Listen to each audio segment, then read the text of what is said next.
제 이름은 김정수입니다. 올해 나이 68입니다. 젊었을 때 저는 건설 현장에서 일을 했습니다. 처음에는 막노동이었습니다.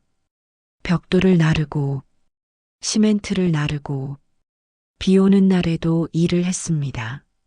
하지만 저는 항상 마음속으로 생각했습니다.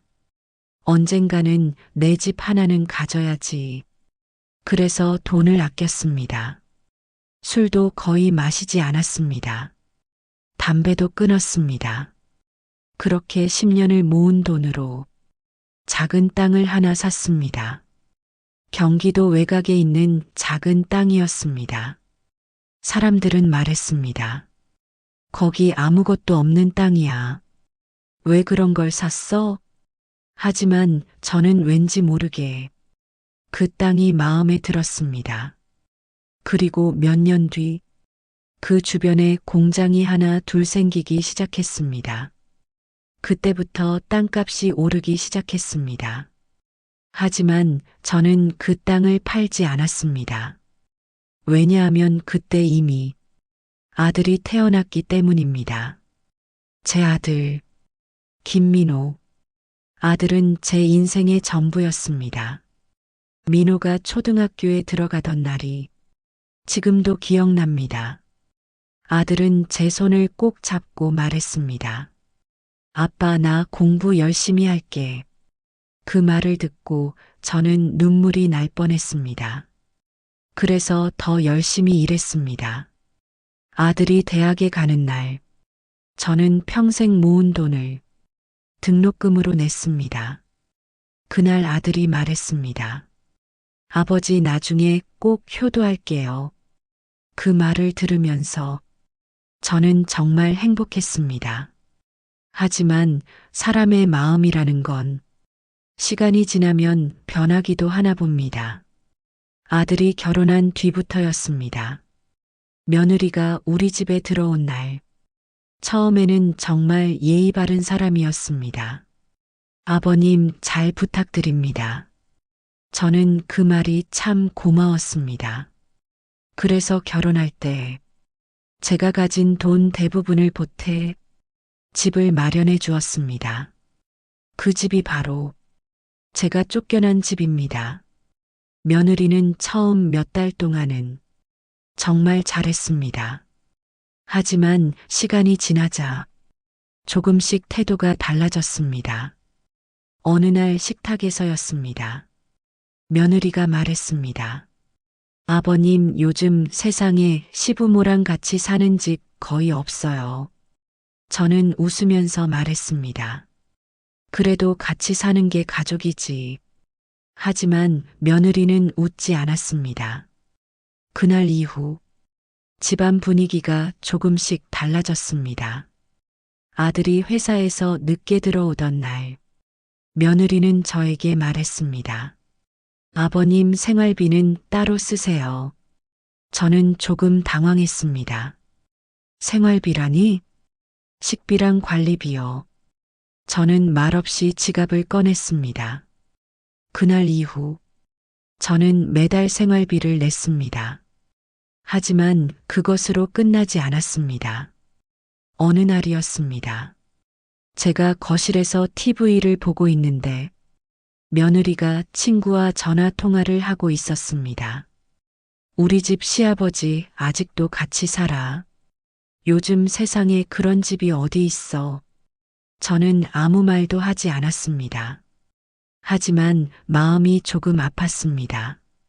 그날 밤 아들이 저에게 말했습니다. 아버지, 우리도 애 계획이 있어서요. 집이 조금 좁습니다. 저는 고개를 끄덕였습니다. 하지만 그 말의 의미를 그때는 몰랐습니다. 며칠 뒤였습니다. 며느리가 갑자기 말했습니다. 아버님, 이제 따로 사시는 게 어떠세요? 저는 그 말을 듣고 한동안 아무 말도 하지 못했습니다. 아들도 옆에서 말했습니다. 아버지, 잠깐만요. 우리가 집 알아봐 드릴게요. 그 말을 듣는 순간 가슴이 무너지는 느낌이었습니다. 하지만 저는 화를 내지 않았습니다. 그저 조용히 말했습니다. 그래, 알겠다. 그날 밤, 저는 제 방에서 짐을 싸기 시작했습니다. 다음 날 아침이었습니다. 현관 앞에는 이미 제 짐이 나와 있었습니다. 여행 가방 하나, 그리고 낡은 상자 하나. 며느리가 말했습니다. 아버님, 차 불러드릴게요. 저는 웃었습니다. 괜찮다. 아들은 고개를 숙이고 있었습니다. 저는 마지막으로 집을 한번 둘러봤습니다. 그리고 말했습니다.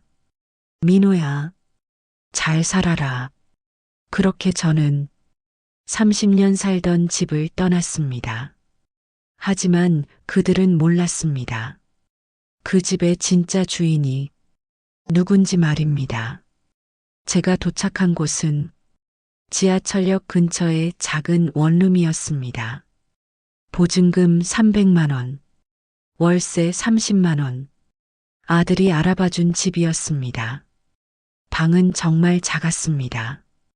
침대 하나 놓으면 거의 끝이었습니다. 하지만 저는 아무 말도 하지 않았습니다. 이 나이에 자식에게 폐를 끼치고 싶지 않았기 때문입니다. 짐을 풀고 가방을 열었습니다. 그 안에는 오래된 통장 하나가 들어 있었습니다. 아무도 모르는 통장이었습니다. 그리고 또 하나, 낡은 열쇠가 하나 있었습니다. 그 열쇠는 제가 젊었을 때 샀던 작은 사무실의 열쇠였습니다. 사실 저는 평생 막노동만 한 사람이 아닙니다. 젊었을 때 건설 현장에서 일하면서 한 가지를 깨달았습니다. 땅은 거짓말을 하지 않는다. 그래서 저는 돈을 모을 때마다 조금씩 땅을 샀습니다. 처음에는 아주 작은 땅이었습니다. 하지만 시간이 지나면서 그 땅의 가치가 조금씩 올라갔습니다. 그리고 어느 날 제가 샀던 땅 주변에 대규모 산업단지가 들어섰습니다. 그때 부동산 업자가 저에게 말했습니다. 사장님, 이 땅 팔면 돈 됩니다. 하지만 저는 팔지 않았습니다. 대신 그 땅에 건물을 짓는 투자에 참여했습니다. 지금으로 말하면 지식산업센터 건물 지분 투자였습니다. 그 건물은 처음에는 별 볼 일 없었습니다. 하지만 시간이 지나면서 기업들이 하나 둘 입주했습니다. IT 회사, 물류 회사, 스타트업 회사, 건물은 점점 꽉 차기 시작했습니다. 그리고 어느 날 관리사무소에서 전화가 왔습니다. 김정수 사장님, 이번 달 임대 수익이 입금되었습니다. 처음에는 월 80만 원이었습니다.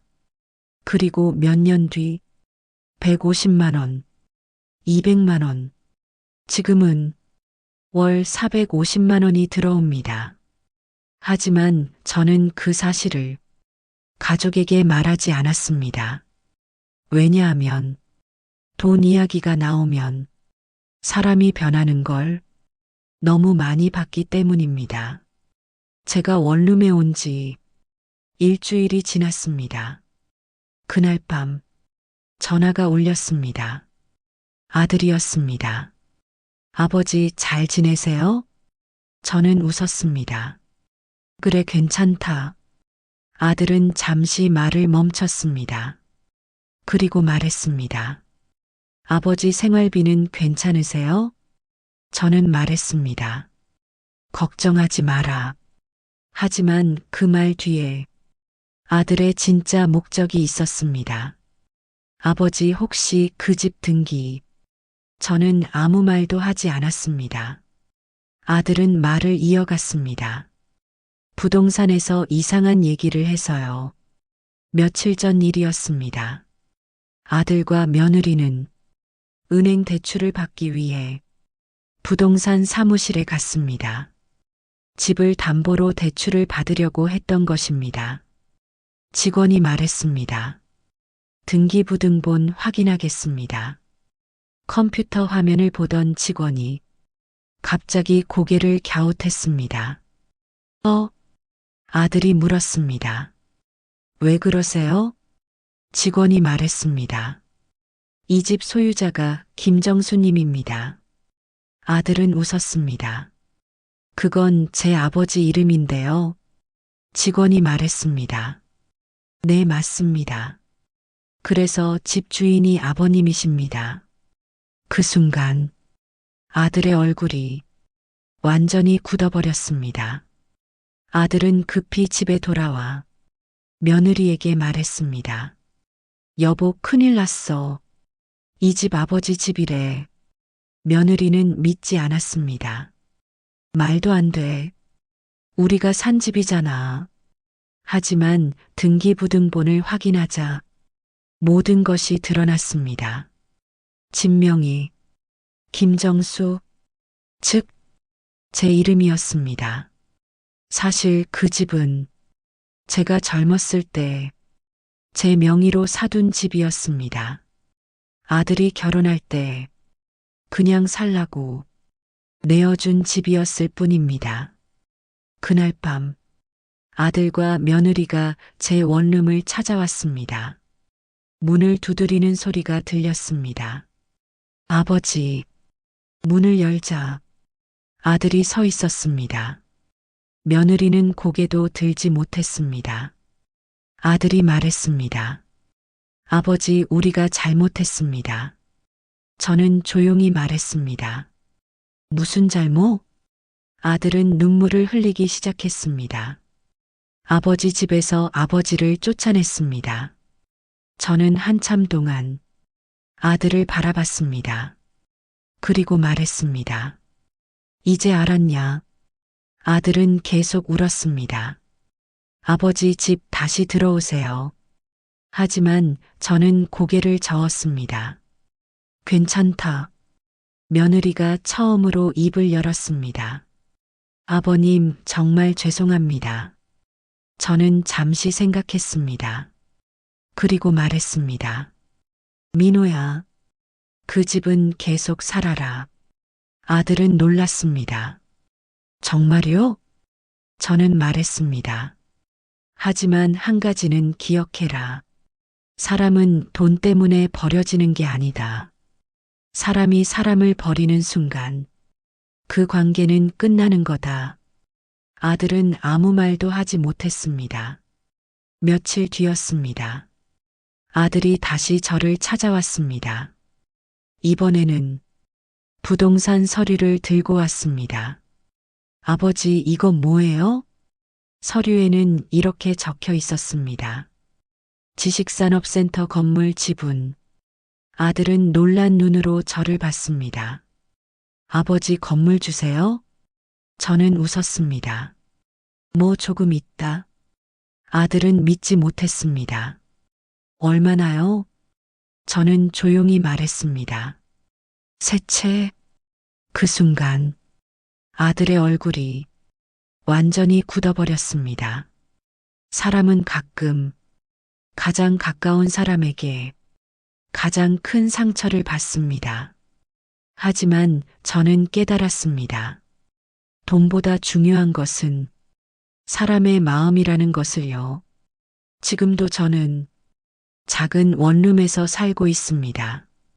왜냐하면 그곳에서 저는 사람을 다시 볼 수 있게 되었기 때문입니다.